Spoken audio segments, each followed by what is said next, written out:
It's opening day 1984, and the Pontiac Silverdome starts to gather a crowd. The hometown Detroit Lions begin the defense of their NFC Central Division Championship with an old, new quarterback. Veteran Gary Danielson has replaced Eric Hipple, for a while anyway, and the 8-year performer hopes he can finally end the quarterback controversy that has plagued Detroit in recent seasons.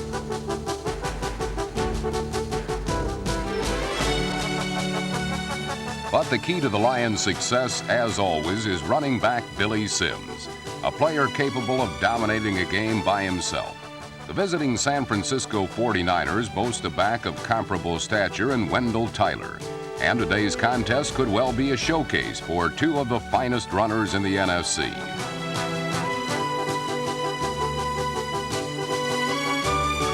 This game, however, goes beyond individual performers. It's a rematch of last year's NFC playoff game won by San Francisco 24-23 on a Lions missed field goal in the closing seconds. Many said the 49ers were lucky to win that game last New Year's Eve. So San Francisco is out to prove that the victory was not an accident.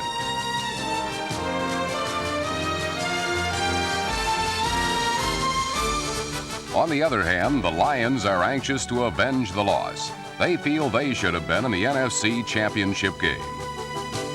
The battle lines are drawn for a dramatic opening day matchup. From the Pontiac Silverdome, a grudge match between the Detroit Lions and the San Francisco 49ers on the NFL Game of the Week.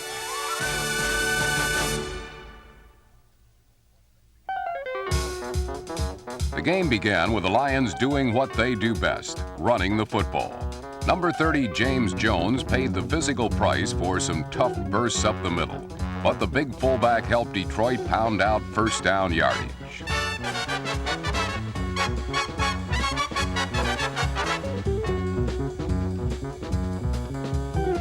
The drive continued on an end around to wide receiver Mark Nichols, number 86, as the Lions jumped out of the gate quickly.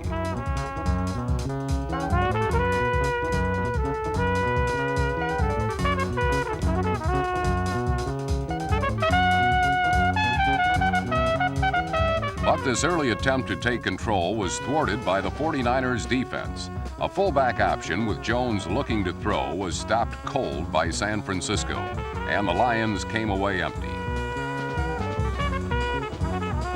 The anchor of a sturdy Detroit defense is tackled Doug English, and number 78 and his mates had to contain the 49ers' versatile offense in order for the Lions to have any chance of winning. Wendell Tyler is the key to the San Francisco ground game, and the Lions aggressively tracked down number 26, preventing the big game.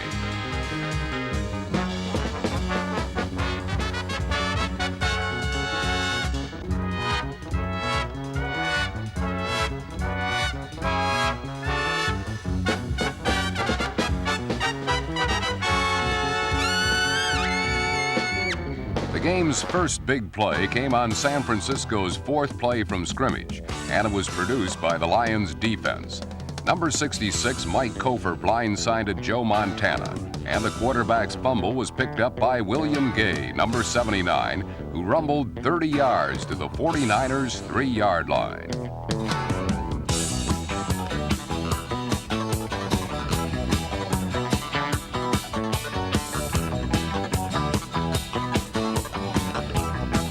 Another look at the turnover indicates that Montana simply did not feel Kofer coming from his backside. The Lions' defensive end got a clean shot at his target, and Gay, in the right place at the right time, reaped the benefit of his teammates' fine play.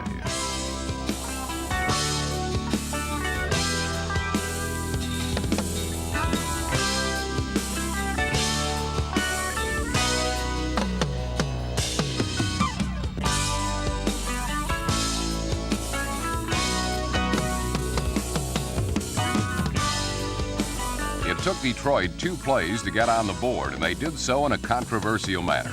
From the 2, Billy Sims lunged forward, and it was ruled that the ball crossed the plane of the goal line for a touchdown. Dwight Hicks of the 49ers didn't believe it, and he made sure the officials understood his point of view.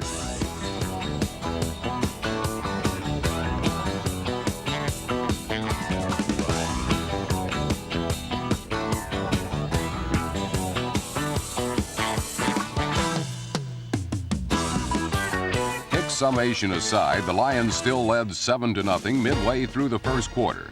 But the 49ers came right back to tie on the inside running of Tyler and the maneuverability of Montana.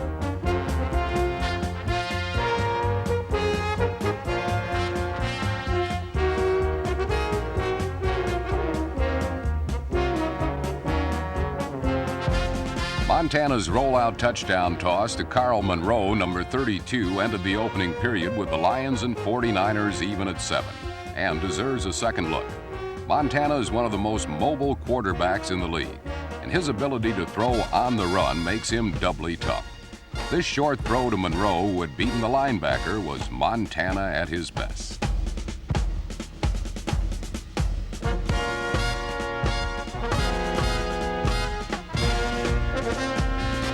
One period was complete. Detroit 7, San Francisco 7.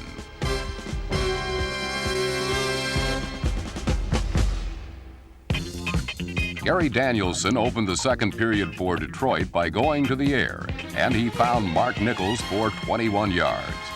But Danielson went right back to the running game, and it was Jones, not Billy Sims, who was doing the brunt of the work.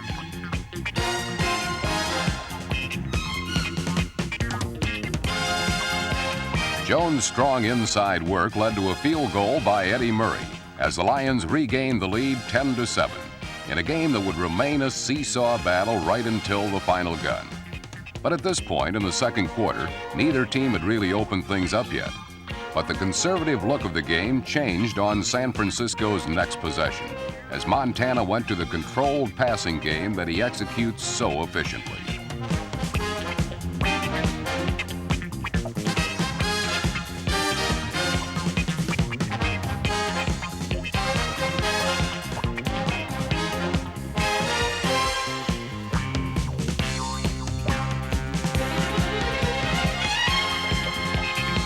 Freddie Solomon, Ronaldo Nehemiah, and Dwight Clark, number 87, were all on the receiving end of perfect Montana strikes as the 49ers worked their way toward the go-ahead touchdown.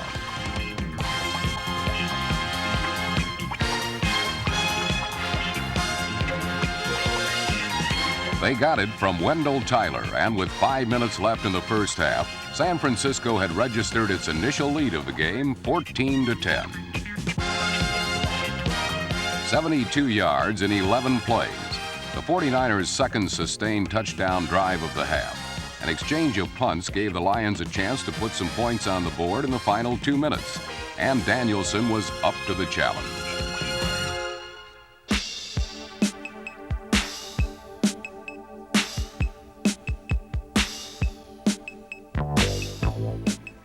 He improvised and ran for a first down when no receiver was open, and then used the clock and his timeouts very well to bring Detroit into field goal range.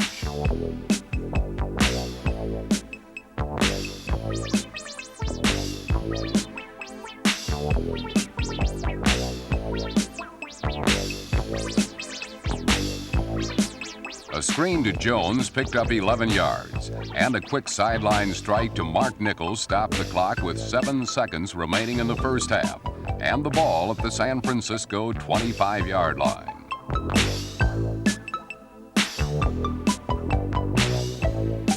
From there, it was up to Eddie Murray to bring the Lions to within a point.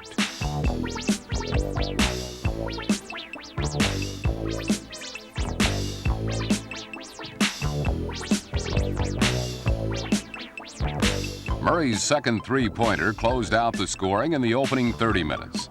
It was a tight, well-played half of football, and the 14-13 49ers lead truly reflected the closeness of the contest. The Lions, although behind, knew that the outcome could very well hinge on one play, and they hoped that they would be the ones to come up with that big play. Another half of seesaw football remained.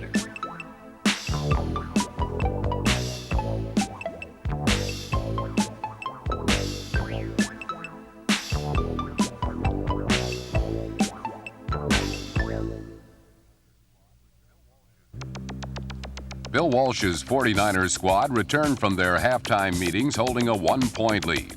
And from the tone of their behavior, They seemed determined to keep that slenderest of advantages as third quarter action began.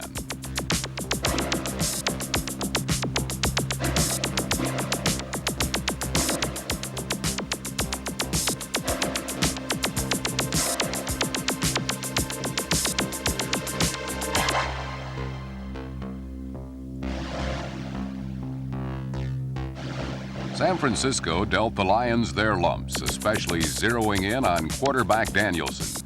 Detroit is the only NFL team carrying 4 quarterbacks, but despite appearances, Danielson was sturdy enough to keep the other 3 fellas manning the headsets and clipboards. The veteran Lions signal caller shook off the unpleasant aspects of 49er ferocity and soon was returning the favor in kind with a smartly executed scoring drive.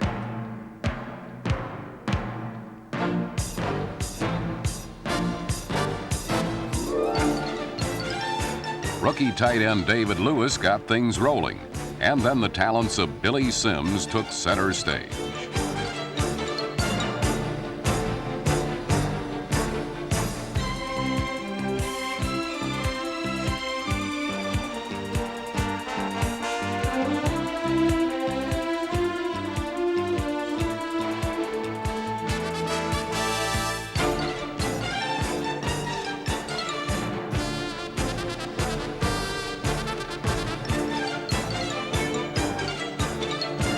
Sims' last leap looked nice, but it wasn't a touchdown. No matter, because another Lion back, James Jones, effortlessly notched the score on the very next play.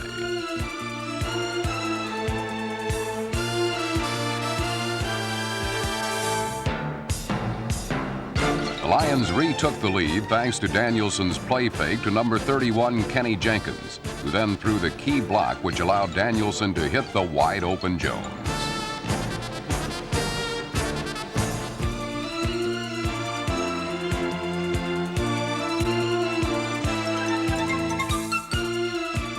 Detroit was starting to feel a lot better about both this game and last year's heartbreaking playoff loss. A lot of frustration was built up in the offseason, and the Lions seemed to be anxious to repay the 49ers whenever the opportunity arose.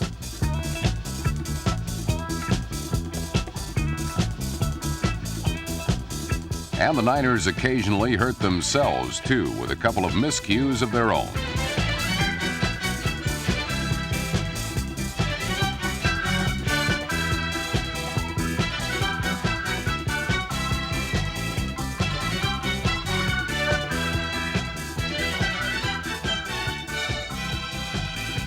But the dropped ball syndrome was merely a passing phase for the visitors. They got back in gear soon after the Lions took the lead, thanks to some production from fullback Roger Craig, number 33.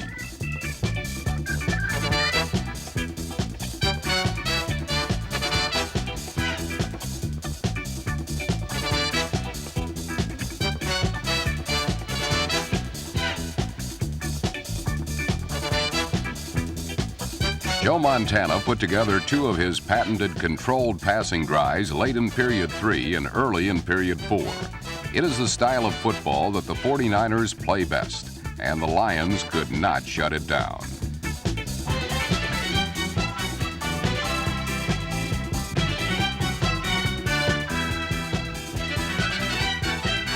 When kicker Ray Wersching drilled 2 field goals, one 53-yarder being a career high, the game was tied again. Before the day was over, the San Francisco special teams would make 2 more important plays that would decide the outcome of this opening day affair.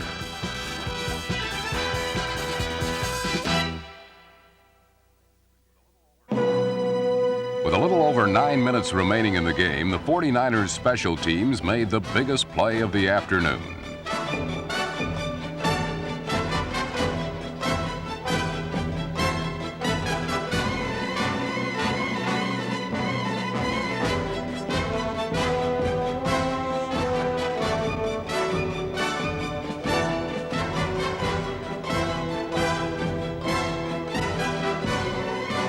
Number 43, Dana McLemore, a third-year pro from Hawaii, ripped off a 55-yard punt return to put San Francisco deep in Lion territory. This kind of thing is nothing new to McLemore. who ran a kickoff back 93 yards for a touchdown as a rookie. Last year, he finished second in the NFC in punt returns. And now with this run back this year, Dana's already a leg up on the competition to win a return crown outright.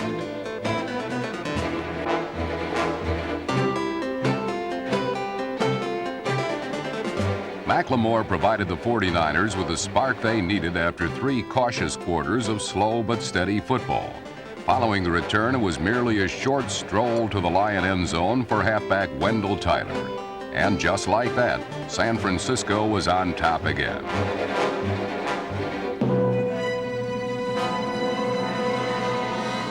Tyler had only scored 6 touchdowns in all of 1983, and already he had 2 on opening day '84. This one came thanks to some good sustained blocking from wide receiver Freddie Solomon, number 88, who cleared the way for Wendell.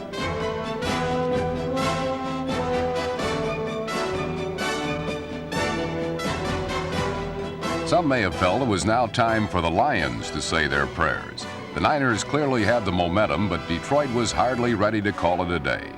This game had been a seesaw affair right from the start, with neither team ever ahead by more than a touchdown. Such facts must have brought great comfort to the Lions as they began yet another march, in hopes of tying the game for a third time. Danielson would be the catalyst, firing 4 completions on a drive that would indeed square matters once more.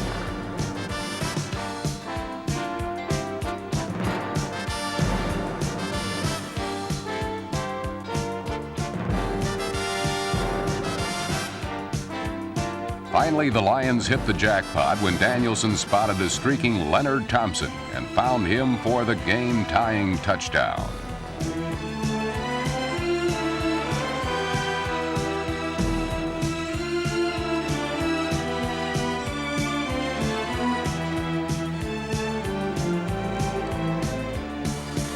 Until just a few days before, Thompson had been absent from the Lions training camp.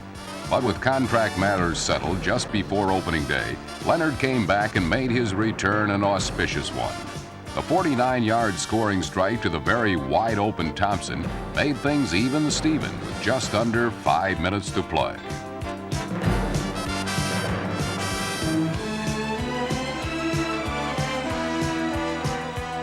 Although the Silverdome was now rocking with cheers for the hometown crew, one sobering fact remained. The 49ers would get the ball back with a chance to win. And throughout the day, they had proven their ability to move on the Lions. Furthermore, San Francisco quarterback Joe Montana is the NFL's master of control passing drives. Plenty of time remained to mount such a threat. And that's just what Montana and the 49ers did.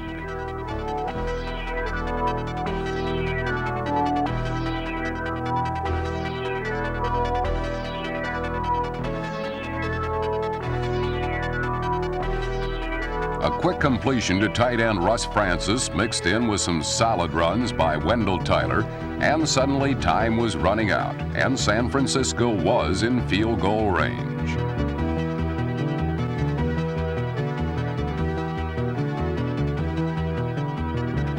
The Lions simply couldn't stop the Niners, and finally with 7 seconds to play, Ray Wersching coolly kicked his 3rd field goal of the game. Just like that, it was over, and San Francisco had its first opening day victory since 1980.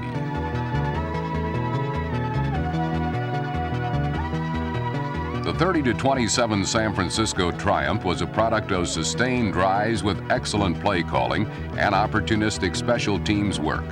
The Lions fell to San Francisco for a second time, in a fashion almost as heartbreaking as the playoff defeat a few months before. But Detroit, the defending Central Division champions, did play well against Bill Walsh's tough team and should be contending once again this season. For now, such a defeat is frustrating for Detroit, but from a fan standpoint, and perhaps even the players themselves, this was an exciting game and a most enjoyable way to open the NFL season of 1984.